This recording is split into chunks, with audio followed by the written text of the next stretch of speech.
जो सारे चोरों का टोला भी इकट्ठा हुआ है, इनकी खांसी का इलाज भी बाहर होता था। 20 साल पहले दोनों गाली एक दूसरे को चोर कहते थे। जरदारी को जेल ये नून लीग ने डाला था, उसका पेट फाड़ के पैसा किसने निकालना था? तहरीक इंसाफ ने नहीं निकालना था। तो ये लोग जो 30 साल से इस मुल्क पे हुकूमत करते रहे, इनसे कोई पूछे कि इस मुल्क के बनाने का मकसद ये तो नहीं था कि टाटा और बिरला की जगह शरीफ और जरदारी अमीर हो जाएं।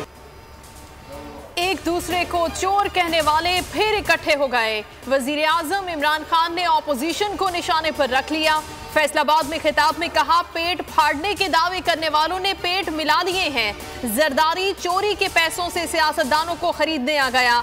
जिन्हें गरीब के इलाज की जिम्मेदारी उठानी थी, वो खांसी के इलाज के लिए भी बाहर चले जाते हैं। मुल्क बनाने का मकसद ये तो नहीं था कि नवाज शरीफ और जरदारी अमीर हो जाएं।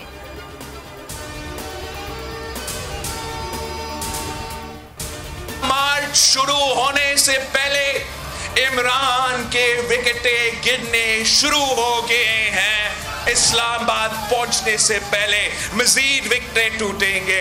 हमारा मार्च से शुरू होने से पहले अब असेंबली तोड़ दी। हम अपना मुहिम चलाएंगे, अदम एतमाद के हक में मुहिम चलाएंगे। हिम्मत है तो मार्च से पहले असेंबलियां तोड़ो, मैदान में आओ। बिलावल भुट्टो का इमरान खान को चैलेंज। कहा, इमरान खान बुज़दिलों की तरह इलेक्शन से भाग रहे हैं। पहले दिन से नाअहल हुकूमत का मुकाबला कर रहे हैं। पीपल्स पार्टी ने इमरान खान को उसके घर में मात दी। पीटीआई की विकेटें गिरना शुरू हो गई। लॉन्ग मार्च से पहले मजीद कामयाबियां मिलेंगी। वफाकी वुज़रा की ऑपोजिशन पर गोलाबारी। फवाद चौधरी कहते हैं, अदम एतमाद का शोर एनआरओ के लिए है, सारे चोर बाहर भागना चाहते हैं। शेख रशीद ने कहा, ऑपोजिशन की सियासत 50 दिन की रह गई है। 50 दिन बाद इमरान खान मजीद मजबूत हो जाएंगे। शाह महमूद कुरैशी कहते हैं, ऑपोजिशन की कोशिशें चाय की प्याली में तूफान के मुतरादिफ हैं। ये पहले सर जोड़ते हैं, फिर एक दूसरे के सर फोड़ते हैं। इमरान खान का वक्त पूरा हो गया। नून लीग पहली बार अदम एतमाद पर संजीदा है। साद रफी कहते हैं, इमरान खान ने इंतकामी कार्रवाइयों के सिवा कुछ नहीं किया। मरियम औरंगजेब बोली, वज़ीर आज़म की तकरीर अदम एतमाद की कामयाबी है। आज की तकरीर सुनकर खान साहब के घबराने और अवाम के सुकून का दिन करीब आ गया है। दोहरी शहरियत को छुपाया, झूठा बयान हल्फी जमा कराया। इलेक्शन कमीशन ने सेनेटर फैसल वादा को नाअहल करार दे दिया। इलेक्शन कमीशन का बतौर एमएनए तमाम मरात वापस लेने का हुक्म। सेनेट रुकनियत का नोटिफिकेशन भी वापस लेने का हुक्म। फैसल वादा का वजीर आजम से राब्ता। पीटीआई का फैसला चैलेंज करने का ऐलान। दहशतगर्दों के साथियों को भी नहीं छोड़ेंगे। Army chief general Qamar Javed Bajwa की कोर कमांडर्स कॉन्फ्रेंस में गुफ्तगू। कहा, शरपसंदों को दोबारा मुनाजिम नहीं होने देंगे, तमाम अज़ाइम नाकाम बनाएंगे। दहशतगर्दी के खिलाफ जंग में तवील सफर तय किया। मुसल्लह अफवाज ने शरपसंदों के खिलाफ कामयाब ऑपरेशन किए।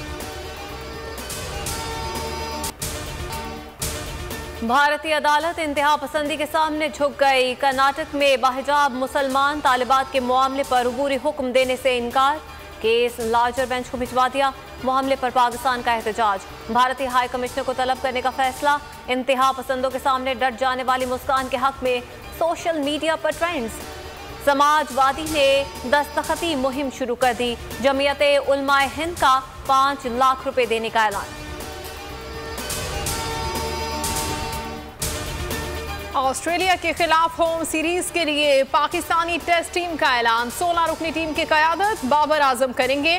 शान मसूद और हारिस रऊफ की टेस्ट स्क्वाड में वापसी। सकलैन मुश्ताक हेड कोच और मोहम्मद यूसुफ बैटिंग कोच होंगे। शॉन टेट बॉलिंग कोच की जिम्मेदारियां निभाएंगे। पाकिस्तान सुपर लीग सीजन 7 का मेला कराची से लाहौर शिफ्ट हो गया। कज़ाफी स्टेडियम सज गया। टीमें भी पहुंच गईं। पहला मैच कल खेला जाएगा। मुल्तान सुल्तान्स और पेशावर ज़ल्मी मध्य मुकाबला आएंगे। हर मैच पर जावेद मियादाद का जानदार तबसरा सिर्फ बोल न्यूज़ पर।